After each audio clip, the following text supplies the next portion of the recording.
আসসালামু আলাইকুম। আমি ডাক্তার সাদেকুল ইসলাম তালুকদার। সহজ স্বাস্থ্য কথা সিরিজের আমার আজকের বক্তব্য হবে কোলোরেক্টাল ক্যান্সার। কিভাবে আপনি ধরতে পারবেন যে একজন লোকের কোলোরেক্টাল ক্যান্সার হয়েছে আপনি সাধারণ জ্ঞানে। আপনার সন্দেহ হবে যে তার কোলোরেক্টাল ক্যান্সার হয়েছে, সেই সম্বন্ধে আমি কিছু কথা বলবো। মনোযোগ দিয়ে শুনুন আপনারা। কোলোরেক্টাল ক্যান্সার ক্ষুদ্রান্তের পরের অংশকে বলা হয় কোলন। আপনারা যারা বিজ্ঞানে দেখেছেন বা যারা বিজ্ঞান পড়েন নাই বা গরু ছাগল জবাই করতে দেখেছেন, তারা দেখেছেন যে ক্ষুদ্রান্ত মানে আমরা যে বলি যে খাদ্য যেখান থেকে যায়, প্রথম যে অংশকে জমা থাকে ওটাকে বলা হয় স্টোমাক। তারপরে সামান্য অংশকে বলা হয় ডিউডিনাম। তারপরে ক্ষুদ্রান্ত মানে চিকন সরু যে নালীটা, ওইটা পেছনে অনেকগুলো থাকে। তারপর একটু মোটা অংশ থাকে, সেটা হলো কোলন। তাহলে ক্ষুদ্রান্তের পরের অংশ, একটু মোটা অংশ, সেটাকে বলা হয় কোলন বা বৃহদাংশ। ক্ষুদ্রান্তের পরের অংশ। তারও নিচের যে অংশে মল জমা থাকে, পায়খানা বা মল জমা থাকে, সেটাকে বলা হয় রেকটাম। এই অংশের ক্যান্সারকে বলা হয় কোলোরেক্টাল ক্যান্সার। কোলন এবং রেকটাম যত ক্যান্সার হয় একই গ্রুপে ফেলে আমরা বলতেছি কোলোরেক্টাল ক্যান্সার। কোলোরেক্টাল ক্যান্সারের তো লক্ষণ কি সেটাই আপনাদের জানা দরকার। আপনারা রুগীর চিকিৎসা করবেন না, কিন্তু রুগীটার আপনার আত্মীয় স্বজন আল্লাহ না করুক কারো এই কোলোরেক্টাল ক্যান্সার হওয়ার সম্ভাবনা আছে কিনা লক্ষণ দেখে তা আমি বলতেছি। 1 নম্বর লক্ষণ হলো মল ত্যাগের অভ্যাস পরিবর্তন। আমাদের কিন্তু অনেকেরই অভ্যাস আছে। কেউ কেউ আছে সকালে মানে ঘুম থেকে ওঠার পরে পায়খানা করে, আবার কেউ কেউ আছে যে সন্ধ্যার সময় পায়খানা করে, কেউ কেউ বলে শোয়ার আগে পায়খানা করে। এরকম এক ধরনের অভ্যাস আছে তার, কিন্তু এই অভ্যাসটা পরিবর্তন হয়ে যাচ্ছে। এই সময় নাই গো মানে আপনার পায়খানা হচ্ছে। তাহলে মল ত্যাগের অভ্যাস পরিবর্তন 1 নম্বর কারণ, এই হলো লক্ষণ, হলো ক্যান্সার হওয়ার লক্ষণ। 2 নম্বর হলো কমপক্ষে 4 সপ্তাহের বেশি সময় ধরে ডায়রিয়া বা কোষ্ঠকাঠিন্য বা পর্যায়ক্রমে ডায়রিয়া ও কোষ্ঠকাঠিন্য থাকা। 4 সপ্তাহ বা 1 মাস হয়ে গেছে, তার ডায়রিয়া ভালো হচ্ছে না, বা কোষ্ঠকাঠিন্য বা পায়খানা কষা ভালো হচ্ছে না, বা একবার কষা হচ্ছে আবার পায়খানা লুজ হচ্ছে, এইরকম লক্ষণ 1 মাস ধরে। সাধারণ কোনো ডায়রিয়াই কিন্তু এতদিন থাকে না, চিকিৎসা না করলেও একা একাই ভালো হয়ে যাবে। 3 নম্বর লক্ষণ হলো পায়ু পথে বা মলের সঙ্গে রক্ত যাওয়া। পায়খানার রাস্তাতে রক্ত পড়ে বা পায়খানা করার সময় পায়খানার সাথে রক্ত লেগে থাকে, এইরকম।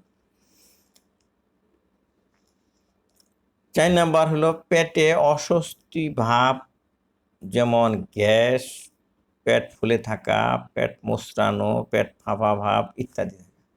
পেটের মধ্যে নানান করে কেমন জানি করে বলে, পেটের মধ্যে কেমন জানি লাগতেছে, ভাটভুট করে ফাঁপা থাকে, আনইজি লাগে পেটের মধ্যে, এরকম। 5 নাম্বার লক্ষণ হলো ক্রমশ ওজন কমে যাওয়া। ওজন কমে যায়, খাওয়া দাওয়া করতেছি কিন্তু ওজন কমে যাচ্ছে। 6 নাম্বার হলো রক্ত শূন্যতা। ধনী মানুষ খাওয়া দাওয়া ভালো করে, সবাই ভালো স্বাস্থ্যবান, তার আর একজনের কোনো এরকম রক্ত শূন্যতা হবে, এরকম। 7 নাম্বার হলো মল ত্যাগের পরেও পেট পুরোপুরি খালি হয়নি এমন বোধ করা। আমার পায়খানা পরিষ্কার হচ্ছে না, কেমন হচ্ছে না, মনে হয় যে পায়খানা করলাম কিন্তু তৃপ্তি আসলো না, পায়খানা পেটে রয়েই গেল, এই ধরনের কথা বলতেছে। এটা নাম হলো মল ত্যাগের পরেও পেট পুরোপুরি খালি হয়নি এমন বোধ করা। তাইলে এই কারণ কি? এই যে এই ধরনের যে লক্ষণ লক্ষণ দেখে মনে করতে হবে ক্যান্সার হওয়ার সম্ভাবনা আছে। এবং কি করণীয় সেটা আমি বলতেছি। তো কারণ কি? এই যে ক্যান্সারের সুনির্দিষ্ট কোনো কারণ নাই, ক্যান্সারের সুনির্দিষ্ট কোনো কারণ নাই, তবে এই ক্যান্সার হওয়ার ঝুঁকিগুলি হলো নিম্নরূপ।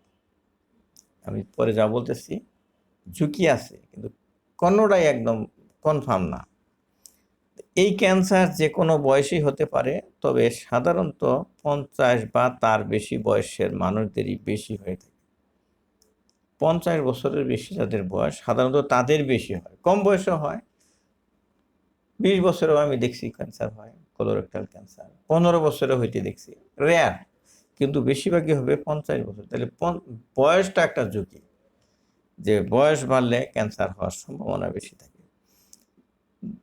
2 নম্বর হলো আগে থেকেই কোলন বা অন্ত্রের কোনো অংশে ক্যান্সার বা পলিপ হয়ে থাকলে। দেখা গেছে যে আগে একবার পরীক্ষা করে দেখা গেছে এটা পলিপ হয়েছিল, ছোট আঙ্গুলের মতো পলিপ হয়েছিল। এই পলিপটা কিন্তু একটা ঝুঁকি, ভবিষ্যতে এখানে ক্যান্সার হতে পারে।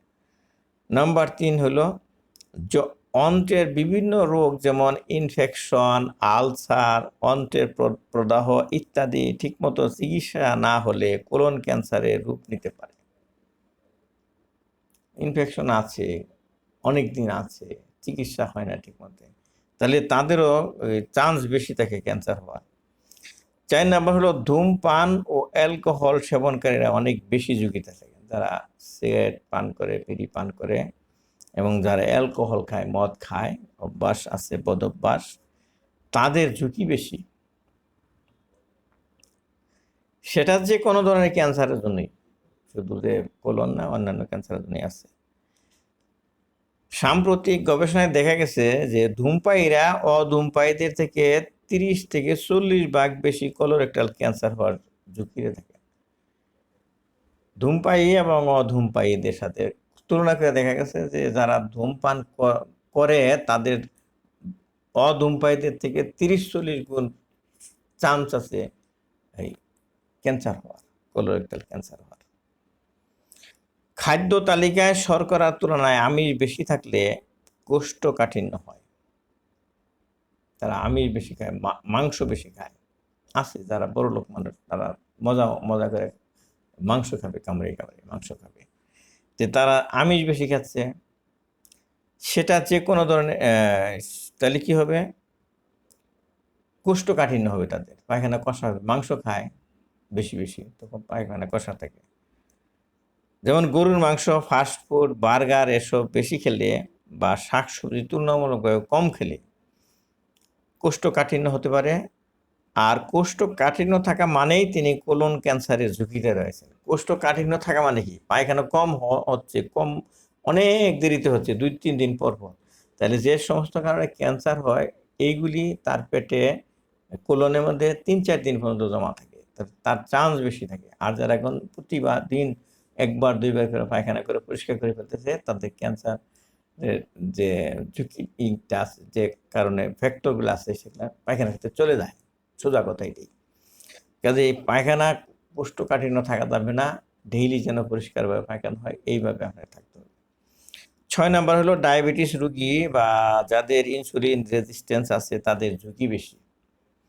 7 নাম্বার হলো স্বাভাবিক ওজনের তুলনায় অতিরিক্ত ওজন যাদের, তাদের কোলন ক্যান্সারে আক্রান্ত হওয়ার এবং মৃত্যুর হার বেশি থাকে।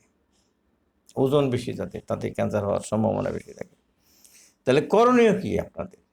করণীয় হবে কোলন ক্যান্সারের ঝুঁকি থেকে নিজেকে রক্ষা করতে জীবনযাত্রার ধরন পরিবর্তন করা জরুরি। যেগুলি আলাপ হলো, যে কোনটা খাবো না, কিভাবে চলবো, এরকম।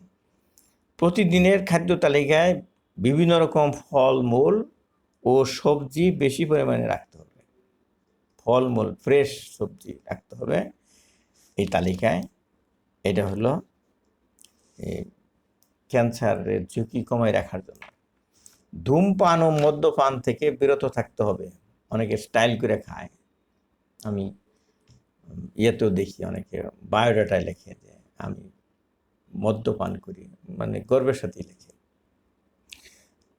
আমার এইটা কথা শোনার পর আপনারা এটা বারণ করা হলো, আপনাদেরকে মদ্যপান করবেন না এবং ধূমপান বলতে পারেন যে পাশ্চাত্যের লোকেরা তো খায়, তাদের ক্যান্সারও বেশি হয়, তারা খায় বেশি, ক্যান্সার বেশি হয়। যারা ঝুঁকিতে আছেন বলে ধারণা করা হচ্ছে, যেমন যাদের মলাশয়ে পলিপ আছে, দ্রুত সেটার চিকিৎসা করতে হবে। বংশে কোলন ক্যান্সার হয়েছে এমন কেউ থেকে থাকলে নিয়মিত স্ক্রিনিং করতে হবে। বংশে একজনের কোলন ক্যান্সার হয়েছে, তাহলে বংশে আরও যারা আছে, তাদের ছেলে বা ভাই আছে, তারাও ওই ডাক্তারের কাছে গিয়ে বললেন আমি ক্যান্সার আছে কিনা স্ক্রিনিং করব। স্ক্রিনিংয়ের কিছু টেস্ট আছে, সেগুলা তারা করবে। আপনি জানার দরকার নাই, ওনাদের কাছে গেলেই তারা করে দিবে। উপরে উল্লেখিত লক্ষণগুলো দেখা দিলে আমি আগে যা বললাম, একজন গ্যাস্ট্রোএন্টারোলজি ডাক্তার অথবা কোলোরেক্টাল সার্জন দেখাতে হবে। আপনি দেখলেন যে এই লক্ষণগুলো আছে, আগে যা বললাম, তাহলে কি করতে হবে? আপনাকে যেতে হবে গ্যাস্ট্রোএন্টারোলজিস্টের কাছে যেতে হবে। আমরা সংক্ষেপে যদি বলেন যে পরিপাকতন্ত্র বিশেষজ্ঞ, তাদের কাছে যেতে হবে, অথবা কোলোরেক্টাল সার্জনের কাছে যেতে হবে। তিনি রুগীকে কোলোনোস্কোপি পরীক্ষা করে, কোলোনোস্কোপি করবেন, পাইপ দিবেন পায়খানা রাস্তা দিয়ে, এবং ওখানে লাইট দিয়ে ভিতরে দেখবেন কি কি আছে। ক্যান্সারের লক্ষণ থাকলে উনি চিনবেন। ওখান থেকে তিনি এক টুকরা মাংস ছিঁড়ে আনবেন ওই বায়োপসি প্রস্রাবের মাধ্যমে, তার একটা শিশিতে দেবেন 10% ফরমালিন দিয়ে, হিস্টোপ্যাথোলজিস্ট কাছে পাঠাবেন। আমি একজন হিস্টোপ্যাথোলজি, আমার কাছে এই ধরনের অনেক কেস আসে, আমি পরীক্ষা করি। আমি কিন্তু চিকিৎসা করি না, আপনারা জেনে রাখেন। আপনারা আবার প্রশ্ন করেন না যে আমাকে চিকিৎসা করবেন, না, চিকিৎসার জন্য যাবেন আপনি ক্যান্সার রোগ বিশেষজ্ঞের কাছে। এই পরীক্ষায় ক্যান্সার কনফার্ম করার পর সার্জারি, কেমোথেরাপি ও রেডিওথেরাপির মাধ্যমে চিকিৎসা করা হয়। তো কীভাবে করা হয়? সার্জারি মানে যে ক্যান্সার হলে ওইটুকু কেটে ফেলে দিল, তারপর আরও কোথাও আছে কিনা বিভিন্ন রকম পরীক্ষা করা হয়। তারপরে ওই কেমোথেরাপি দেওয়া হয়, রেডিওথেরাপি দেওয়া হয়। এভাবে রোগী সম্পূর্ণ ভালো হয়ে যায়। আমরা অনেক দেখছি, আমাদের জানা মতে ভালো হয়ে গেছে, এক দিব্যি ভালো, ক্যান্সার নাই, কোথাও নাই, ভালো হয়ে গেছে। তো আমার এই কোলোরেক্টাল ক্যান্সার সম্বন্ধে কিছু লক্ষণ বললাম, আপনার করণীয় কি সেটা বললাম। এতে যদি আপনি উপকৃত হয়ে থাকেন বা জ্ঞান আগের চেয়ে বেড়ে থাকে, তাহলে আপনি আমার এই ভিডিওটা শেয়ার করুন আপনার বন্ধুদের কাছে, এবং সাবস্ক্রাইব বাটনে ক্লিক করানো না থাকলে যারা ইউটিউবে দেখছেন, সাবস্ক্রাইব বাটনে ক্লিক করে রাখুন, এবং যাতে ভবিষ্যতে আরেকটা ভিডিও দিলে আপনি পান। আর যদি ফেসবুক পেজে থাকেন তাহলে ফলোইং বাটনে ক্লিক করে ফলো করুন আমাকে। আমি ডাক্তার সাদেকুল তালুকদার। আমার এই ভিডিও দেখার জন্য আপনাদের সবাইকে ধন্যবাদ জানাচ্ছি। আল্লাহ হাফিজ।